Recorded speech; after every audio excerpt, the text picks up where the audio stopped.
The snow fell like whispered prayers that December evening at Central Station. Emma sat on the cold platform bench watching travelers rush past carrying shopping bags and wrapped presents. She was 24 and had been living on the streets for 3 months after losing her job and apartment. Her red dress was the only nice thing she owned anymore, and she wore it because it reminded her of better days. The dress was thin, though, and did nothing against the winter cold that seeped into her bones. Emma pulled her knees close to try and make herself smaller, hoping people would not notice her. Most walked by without a glance. Some stared then looked away quickly, as if poverty might be contagious. She had stopped expecting kindness weeks ago. That was when the small voice broke through her loneliness. "Emma, I think you need a hug. Can I hug you?" Emma looked up to see a little girl standing before her. The child could not have been more than 5 years old, with curly brown hair and bright eyes full of concern. She wore a pink jacket over her white shirt and seemed completely unbothered by the snow. Behind her stood a man in a dark jacket, watching quietly. He must be her father, Emma thought. The girl did not wait for an answer. She simply stepped forward and wrapped her small arms around Emma.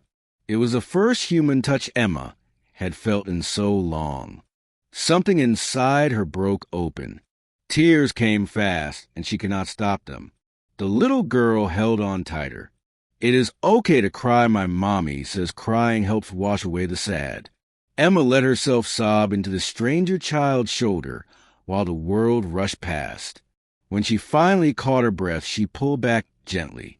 "Thank you," she whispered. "What is your name?"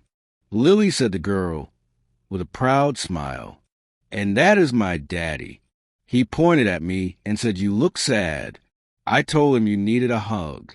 Sometimes grown-ups forget that everyone needs hugs."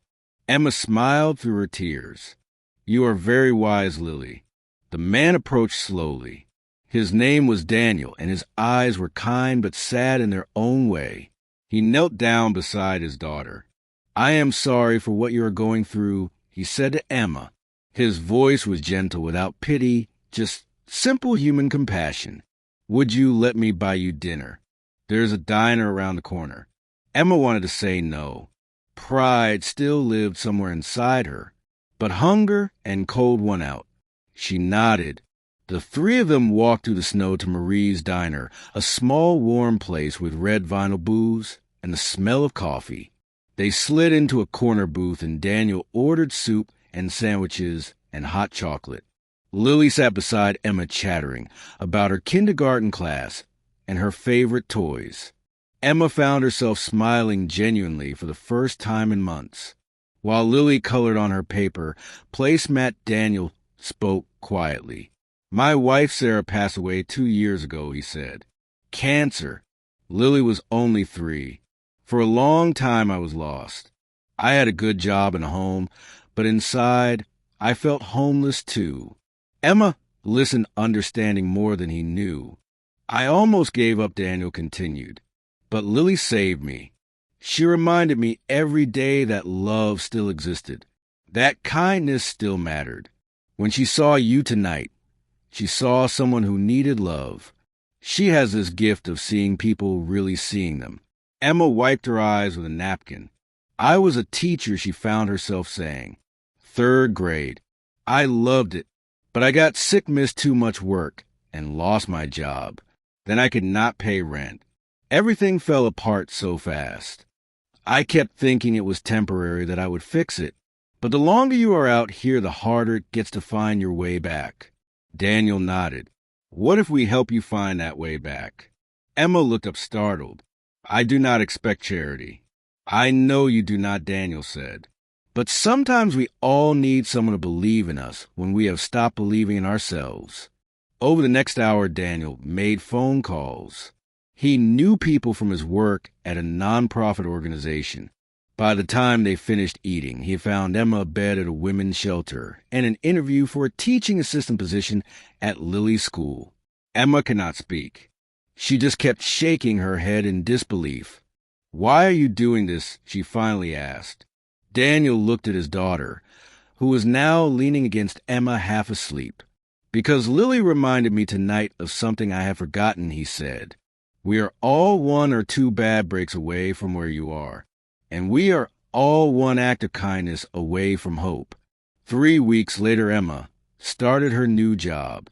6 months after that, she had saved enough for a small apartment. She stayed in touch with Daniel and Lily, visiting them often. On the anniversary of that snowy night, Emma returned to Central Station. She brought blankets and hot meals for the homeless people there.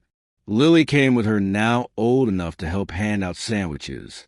The little girl who had given a hug to a stranger had taught Emma something profound: that kindness is never wasted, that seeing people, really seeing them with compassion, can change everything, that sometimes the smallest gestures carry the biggest grace. As they walked through the station that evening, Emma watched Lily stop to talk to an elderly man huddled against the wall. The child asked his name, asked if he was warm enough, offered him a blanket with the same open heart she had offered Emma a year before. Emma smiled, thinking how one hug on a cold December night had not just saved her life, it had reminded her what it meant to be human, to need each other, to help each other, to remember that we all deserve dignity and kindness, no matter where life has brought us. The snow began to fall again, soft and gentle. Emma pulled her coat closer, but this time she was not cold. This time she knew that winter always ends, that spring always comes, and that sometimes the smallest light in the darkness is enough to guide us home. If this story touched your heart, please like, share, and subscribe for more stories about hope and human kindness. Leave a comment below about a time when someone's compassion changed your life. Your story matters, and we would love to hear it.